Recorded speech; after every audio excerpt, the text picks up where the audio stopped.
민수기 22장. 이스라엘 백성이 계속 행진하여 요단 여리고와 모압 평야에 진을 쳤다. 십볼의 아들 발락은 이스라엘이 아모리 사람에게 한 일을 모두 들어 알고 있었다. 모압 백성은 이스라엘 때문에 잔뜩 겁을 먹었다. 이스라엘의 수가 너무 많았던 것이다. 그들은 공포에 떨었다. 모압이 미디안의 지도자들에게 말했다. 보시오, 까마귀 떼가 시체의 살점을 말끔히 뜯어먹듯이 이 무리가 우리를 남김없이 먹어치우려 하고 있소. 그 당시 모압의 왕은 십볼의 아들 발락이었다. 그는 부올의 아들 발람을 데려오라고 사신들을 보냈다. 발람은 자기 고향인 유프라테스 강가에 자리한 부돌에 살고 있었다. 발락의 사신들이 전할 말은 이러했다. 보시오, 한 백성이 이집트에서 나와 온 땅을 덮었소. 그들이 나를 맹렬히 압박하고 있소. 그들이 너무 벅차서 나로서는 감당할 수 없으니 부디 와서 나를 위해 그들을 저주해 주시오. 그러면 내가 그들을 치겠소.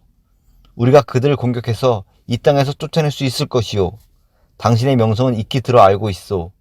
당신이 축복하는 자는 복을 받고 당신이 저주하는 자는 저주를 받는다는 말을 들었소.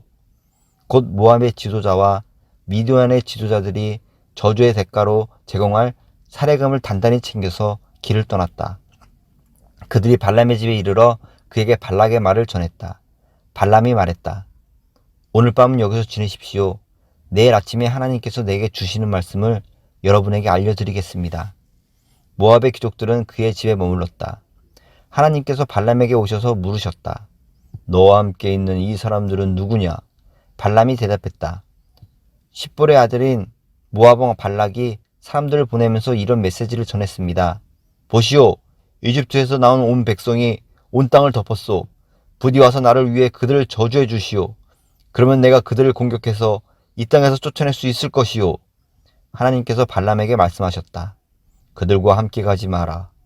그 백성은 복을 받은 백성이니 그들을 저주하지 마라. 이튿날 아침에 발람이 일어나 발락의 귀족들에게 말했다. 돌아가십시오.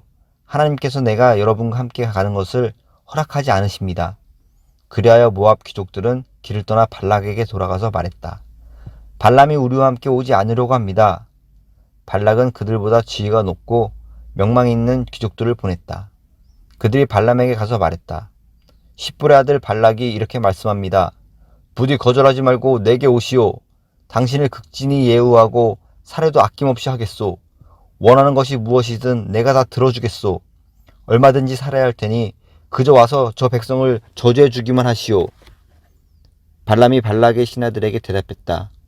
발락이 음과 금이 가득한 자기 집을 준다 해도 나는 내 하나님의 명령을 어기고는 크든 작든 아무 일도 할 수 없습니다. 하지만 지난번에 오신 분들처럼 여러분도 오늘 밤 여기서 지내십시오. 이번에는 하나님께서 어떻게 말씀하시는지 알아보겠습니다. 그날 밤 하나님께서 발람에게 오셔서 말씀하셨다. 이 사람들이 너를 보려고 이렇게 왔으니 그들과 함께 가거라. 그러나 내가 내게 말하는 것 외에는 절대 아무 일도 해서는 안 된다. 발람은 아침에 일어나 나귀의 안장을 얹고 모압에서 온 귀족들과 함께 길을 떠났다. 그러나 발람이 길을 나서자 하나님께서 진노하셨다. 하나님의 천사가 그가 가는 것을 막으려고 길에 서 있었다. 발람은 나귀를 탔고 하인들이 그와 함께 가고 있었다. 나귀는 천사가 길을 막고 서서 칼을 휘두르는 것을 보자 급히 길가에 벗어나 도랑으로 뛰어들었다. 발람은 나귀를 때려 다시 길로 돌아가게 했다. 그러나 그들이 길 양옆으로 울타리가 채워진 포도밭 사이를 지나갈 때 나귀는 길을 막고선 하나님의 천사를 다시 보게 되었다. 나귀는 울타리 쪽으로 몸을 붙여 발람의 발이 울타리에 짓눌리게 했다. 그러자 발람이 다시 나귀를 때렸다. 하나님의 천사가 또다시 길을 막아섰다. 이번에는 길목이 매우 비좁아서 오른쪽으로도 왼쪽으로도 빠져나갈 틈이 없었다. 발람의 나귀는 천사를 보자 그만 주저앉고 말았다. 발람은 화가 치밀어 지팡이로 나귀를 때렸다. 그때 하나님께서 나귀의 입을 열어주셨다. 나귀가 발람에게 말했다. 도대체 제가 당신께 무엇을 잘못했기에 저를 이렇게 3번씩이나 때리십니까? 발람이 말했다. 내가 나를 가지고 놀지 않느냐? 내게 칼이 있었으면 벌써 너를 죽였을 것이다. 나귀가 발람에게 말했다. 이때까지 저는 여러 해 동안 당신의 충실한 나귀가 아니었습니까? 제가 전에 당신에게 이와 같은 짓을 한 적이 있습니까? 말씀해 보십시오. 그가 말했다. 없다. 그때 하나님께서 발람의 눈을 열어 상황을 보게 해주셨다. 그가 보니 하나님의 천사가 길을 막고 서서 칼을 휘두르고 있었다. 발람이 얼굴을 땅에 대고 엎드렸다. 하나님의 천사가 그에게 말했다. 너는 어째서 내 불쌍한 나귀를 이렇게 3번씩이나 때렸느냐? 내가 성급히 길을 나서기에 내가 너를 막으려고 왔다. 나귀가 나를 보고 내게서 3번이나 비껴났다. 그렇지 않았으면 내가 벌써 너를 죽이고 나귀는 살려서 풀어주었을 것이다. 발람이 하나님의 천사에게 말했다. 제가 잘못했습니다. 당신께서 저를 막으시려고 길에 계신 줄 몰랐습니다. 제가 하려는 일을 기뻐하지 않으시면 돌아가겠습니다. 하나님의 천사가 발람에게 말했다. 그들과 함께 가거라. 다만 내가 내게 일러주는 것만 말하여라. 다른 말은 절대로 해서는 안 된다. 그리하여 발람은 발락의 귀족들과 함께 갔다. 발락은 발람이 오고 있다는 소식을 듣고 그를 마중하러 자기 영토의 경계 아르논 강가에 자리한 모압 사람의 성읍으로 나갔다. 발락이 발람에게 말했다. 내가 긴급한 전가를 보내 도움을 요청하지 않았소? 내가 부를 때 왜 오지 않았소? 내가 넉넉하게 살아야지 못할 것이라고 생각한 것이요? 발람이 발락에게 말했다. 내가 이렇게 오지 않았습니까? 그러나 나는 아무것도 알려드릴 수 없습니다. 나는 하나님께서 내게 주시는 말씀만 전할 수 있습니다. 다른 말은 한마디도 할 수 없습니다. 발람은 발락과 함께 기랏후소 중심가로 갔다. 발락은 소와 양을 잡아 제물로 바치고 그 제물을 발람과 그와 함께한 귀족들에게 선물했다. 이튿날 새벽에 발락이 발람을 데리고 이스라엘 백성 일부가 잘 보이는 바뭇바알, 바알의 산당으로 올라갔다. 민수기 23장. 발람이 말했다. 여기에 제단 7을 쌓고 수소 7마리와 순양 7마리를 준비해 주십시오. 발락은 발람의 말대로 했다. 발람과 발락은 제단마다 수소와 순양을 1마리씩 바쳤다. 발람이 발락에게 지시했다. 왕은 여기 왕의 번제물 곁에 서서 지키고 계십시오. 나 혼자 다녀오겠습니다. 어쩌면 하나님께서 오셔서 나를 만나 주실지도 모르겠습니다. 그분께서 내게 보여주거나 알려주는 것은 무엇이든 왕께 전해드리겠습니다. 그리고 나서 그는 혼자 갔다. 하나님께서 발람을 만나 주셨다. 발람이 아뢰었다. 제가 제단 7을 쌓고 제단마다 수소와 순양을 1마리씩 바쳤습니다. 하나님께서 발람에게 메시지를 주셨다. 발락에게 돌아가 이 메시지를 전하여라. 발람이 발락에게 돌아가 보니 그는 모압의 모든 귀족과 함께 자기 번제물 곁에 서 있었다. 발람은 자신이 받은 예언의 메시지를 전했다. 발락이 아람에서 모압 왕이 동쪽 산지에서 나를 이곳으로 데리고 왔다. 와서 나를 위해 야곱을 저주해 주시오. 와서 이스라엘에게 악담을 퍼부어 주시오. 하나님께서 저주하시지 않은 저들을 내가 어찌 저주하겠는가? 하나님께서 악담을 퍼부으시지 않은 저들에게 내가 어찌 악담을 퍼붓겠는가? 내가 바위산 봉우리 위에서 그들을 바라보고 언덕 꼭대기에서 그들을 굽어본다. 보라, 홀로 떨어져 진을 친 백성을. 그들은 민족들 가운데서 자신을 이방인으로 여긴다. 야곱의 흙먼지를 누가 헤아리며 티끌구름 같은 이스라엘의 수를 누가 셀 수 있으랴? 나는 바르게 사는 이 백성처럼 죽기를 바란다. 나의 최후가 그들과 같기를 원한다. 발락이 발람에게 말했다. 이게 무슨 짓이오? 나의 원수들을 저주해달라고 당신을 데려왔더니 당신은 그들에게 축복만 하고 있지 않소? 발람이 대답했다.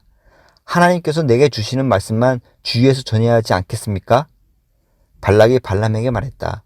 나와 함께 다른 곳으로 갑시다. 거기서도 그들의 진 끝장만 볼 수 있고 전체는 볼 수 없을 것이오. 거기서 나를 위해 그들을 저주해 주시오. 그는 발람을 비스가 산 꼭대기에 있는 파수꾼의 풀밭으로 데려갔다. 그는 거기에다 제단 7을 쌓고 제단마다 수소와 순양을 1마리씩 바쳤다. 발람이 발락에게 말했다. 내가 저쪽에서 하나님을 뵙는 동안 왕께서는 왕의 번제물 곁에 서 계십시오. 하나님께서 발람을 만나 주시고 그에게 메시지를 주셨다. 발락에게 돌아가 이 메시지를 전하여라. 발람이 발락에게 돌아가 보니 그는 모압의 귀족들과 함께 자기 번제물 곁에 서 있었다. 발락이 발람에게 말했다. 하나님께서 뭐라고 하셨소? 그러자 발람이 자신이 받은 예언의 메시지를 전했다. 발락아, 일어서서 들어라. 십볼의 아들아, 잘 들어라. 하나님은 사람이 아니시니 거짓을 말하지 않으시며 사람의 아들이 아니시니 마음을 바꾸지 않으신다. 그분께서 말씀만 하시고 행하지 않으시겠느냐? 그분께서 약속만 하시고 지키지 않으시겠느냐? 나는 축복하라고 이곳에 보내줬고 그분께서 복을 내리셨다. 그러니 내가 어찌 그것을 바꿀 수 있으랴? 그분께서 야곱에게 아무 불만이 없으시고 이스라엘에게서 어떤 잘못도 찾지 못하신다. 하나님께서 그들과 함께 계시고 그들이 그분과 함께 하면서 자신들의 왕이신 그분께 소리 높여 찬양한다. 하나님께서 그들을 이집트에서 이끌어내셨으니 그 행하심이 사나운 들소와도 같았다. 야곱을 결박할 마술이 없고 이스라엘을 방해할 술법도 없다. 사람들이 야곱과 이스라엘을 보고 말하리라. 하나님께서 행하신 일이 어찌 이리 큰가?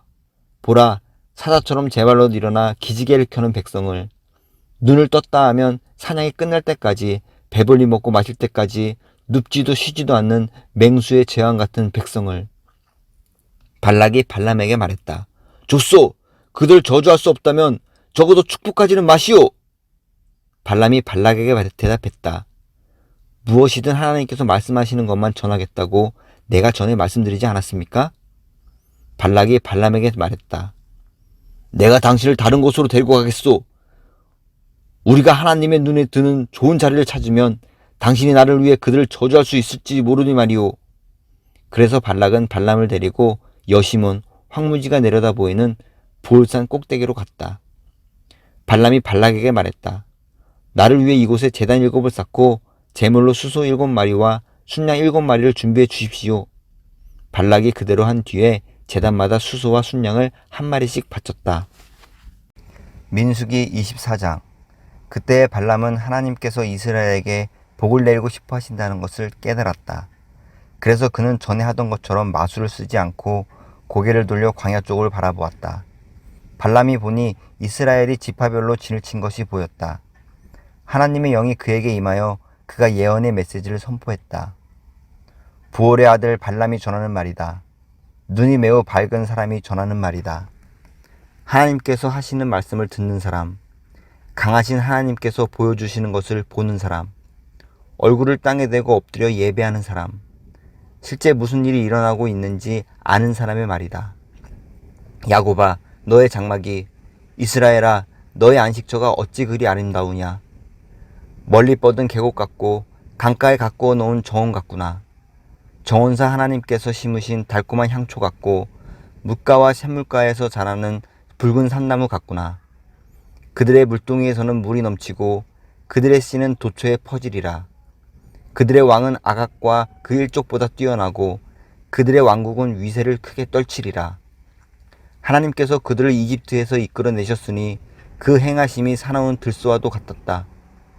원수들을 고기 쪼가 삼키듯 하시는 분, 원수들의 뼈를 가루로 만드시고 그들의 화살을 꺾으시는 분, 이스라엘이 사자처럼 웅크리고 맹수의 제왕처럼 잠을 자니 누가 그를 방해하랴? 너를 축복하는 사람은 누구나 복을 받고 너를 저주하는 사람은 누구나 저주를 받으리라. 발락이 크게 화가 나서 주먹을 불끈 쥐며 발람에게 말했다.